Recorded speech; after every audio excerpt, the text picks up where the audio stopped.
নামৰ বিনে গতি নাই আজি সেই উদ্দেশ্য আগত ৰাখি নলবাৰী জিলাৰ মুকালমুৱা অঞ্চলৰ লাওপাৰাত উপস্থিত হৈছোহি আমি অসম 360 আজি এগৰাকী এনেকুৱা ছোৱালী দেখুৱাম যিগৰাকী ছোৱালীৰ বয়স মাত্ৰ 10 বছৰ আৰু মাত্ৰ 10 বছৰতে তেওঁৰ কণ্ঠত আচলতে অৱস্থান লৈছে গন্ধৰ্ব বিদ্যাই তেওঁ আচলতে নাগৰ নামৰ এজনী শিল্পী তেওঁৰ যি নাগৰ নামৰ শৈলী সেই শৈলী দি অসমৰ বিভিন্ন স্থানত এবছৰীয়া যাত্ৰাৰ তেওঁ নাগৰ নাম গাই ফুৰিছে বিভিন্ন ধৰ্মীয় অনুষ্ঠানত যিহেতু দুৰ্গা পূজালৈ বেছি দিন নাই আৰু দুৰ্গা পূজাৰ আগত তেখেতসকলে তেওঁৰ নিজৰ ঘৰত আৰু নিজৰ ঘৰৰ চোতালতে তেওঁ আখৰা আৰম্ভ কৰিছে নামৰ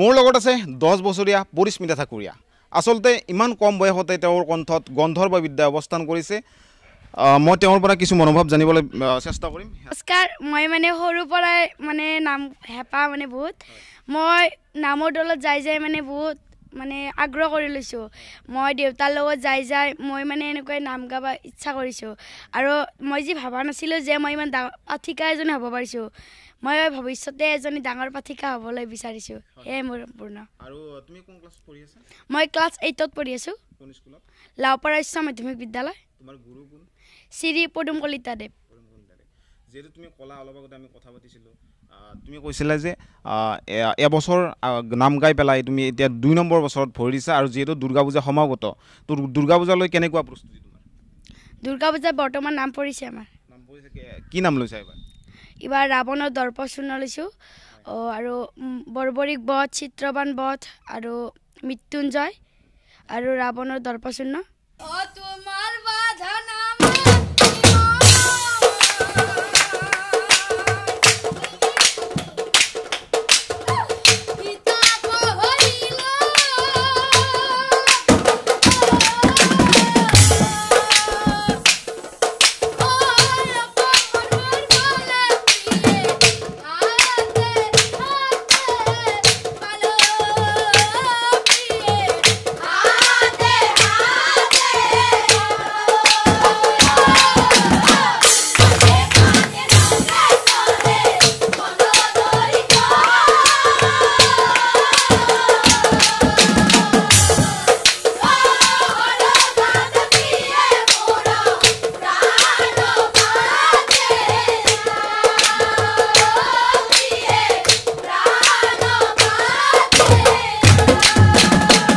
মোৰ লগত আছে পাঠিকা পৰিস্মিতাৰ দেউতাক আছে কি ক'ব নমস্কাৰ সৰু বয়সতে তেওঁ ইমান এটা পাঠৰ অধিকাৰ আছে মানে মোৰ ছোৱালী মাজু ছোৱালীটো 2 নম্বৰ এই মানে সৰুৰ পৰাই নামৰ প্ৰতি বিৰাট ৰাপ মই মানে নামৰ দলত গৈছিলোঁ আমাৰ কমল পথাক এজন আছে তেখেতৰ লগত মই নাম গাব গৈছিলোঁ গ'লে মোৰ লগত তাই নাজাকে নাথাকে তাৰমানে বহুত নীলাগত নাম গাই আহিছে মোৰ লগত যাই তাই এতিয়া এনেকৈ ক'ব পাৰিছে দেউতা মই নাম শিকিম মই নামৰ বিৰাট ৰাপ তেতিয়া মই আৰু নিজে ক'লোঁ বোলে ঠিক আছে যদি তুমি নাম শিকাৰ আগ্ৰহ কৰিছা নাম শিকি লওঁ সেইটো বুলি মই এজন মানে জানা অভিজ্ঞ ব্যক্তি তেখেত একচুৱেলি পাঠক নহয় যদিও নামৰ ওপৰত বিৰাট জানে আৰু তেখেতক ক'লোঁ তেখেতে মানে মোৰ ছোৱালীজনক গুৰু হিচাপে তাৰমানে শিক্ষাদান দিলে সেইমতে মানে আজি 2 বছৰে হ'ল মানে নাম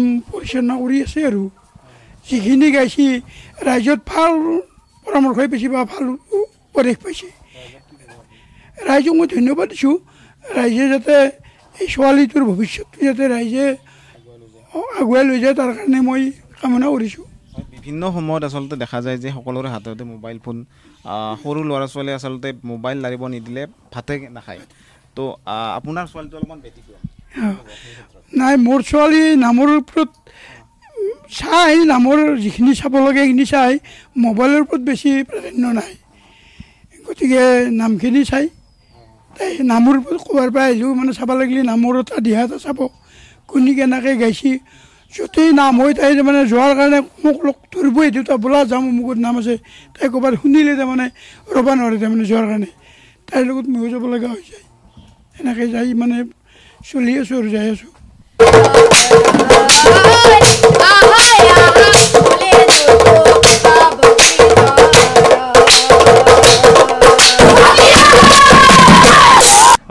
পৰিস্মাৰ লগত নাগৰা বজাই কেনেকুৱা লাগিছে? ভালেই লাগিলে, ভাল। কওকচোন।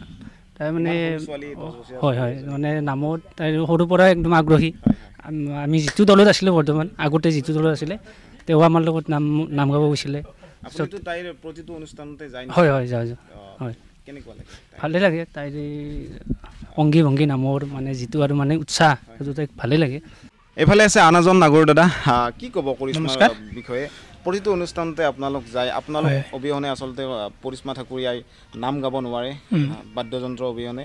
কি ক'ব তেওঁৰ বিষয়ে? তাইতো নাম গাব 2 বছৰ হ'ল। হয়, মাতিলে সকলো হেৰিত মাতিলে হ'ল। আপুনি ওচৰতে নেকি? ওচৰতে, মই ওচৰতে। আচ্ছা আচ্ছা। বিভিন্ন অনুষ্ঠান আহি আছে, ধৰ্মীয় অনুষ্ঠান, দুৰ্গা পূজাৰ লগতে, দুৰ্গা পূজা যিহেতু সমাপ্ত, তো অসমবাসী ৰাইজক কি ক'ব?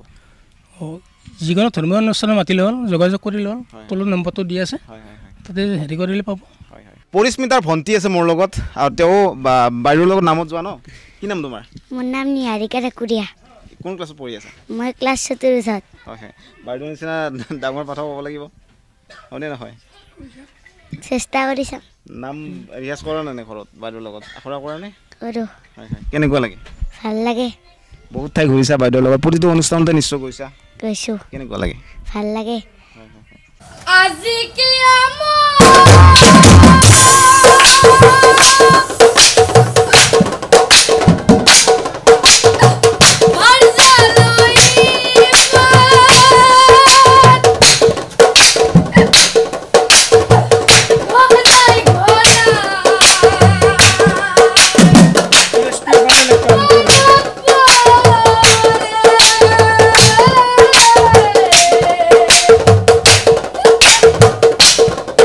বহুত ভাল লাগিল। আৰু পৰিস্মিতাৰ ঘৰত আমি গোটেইখিনি আমি দেখুৱালোঁ আপোনালোকক, তেওঁৰ নিজৰ চোতালতে যি আখৰা কৰি আছে গোটেইখিনি দেখুৱালোঁ।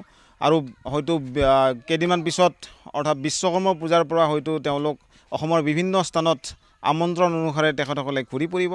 আৰু পৰিস্মা কি ক'বা শেষত? শেষত যাতে মই যাতে ভাল এজনী পাঠিকা হ'ব পাৰোঁ। তোমাৰ ভৱিষ্যতে কি হ'ব? মানে পাঠিকাই নে বেলেগ? মই পাঠিকা হ'বলৈ ইচ্ছা আছে। মানে পেছাৰ ওপৰত নিব বিচাৰিবা ন পিছলৈকে? হয়নে নহয়? শিক্ষাটো ৰাখিব লাগিব। শিক্ষাটো ৰাখিব লাগিব ন? ঠিক আছে, পঢ়াৰ লগতে খুব সুন্দৰভাৱে তেওঁ নামটো জীয়াই ৰাখিছে। আৰু অসমবাসী ৰাইজৰ নিশ্চয় মৰম সহায় সহযোগ লাগিব। আৰু আপোনালোকে আপোনালোকৰ বিভিন্ন ধৰ্মীয় অনুষ্ঠানত তেওঁলোকক নিমন্ত্ৰণ জনাওক, তেওঁলোক নিশ্চয় উপস্থিত হ'ব। আজিৰ এই অনুষ্ঠানটি ইমানতে সমাপ্ত কৰিছোঁ। অসম 360 চাই থকাৰ বাবে ধন্যবাদ জনাইছোঁ সকলোকে। ধন্যবাদ।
অসম 360 খবৰ যি সদায় আপোনাৰ লগত থাকে।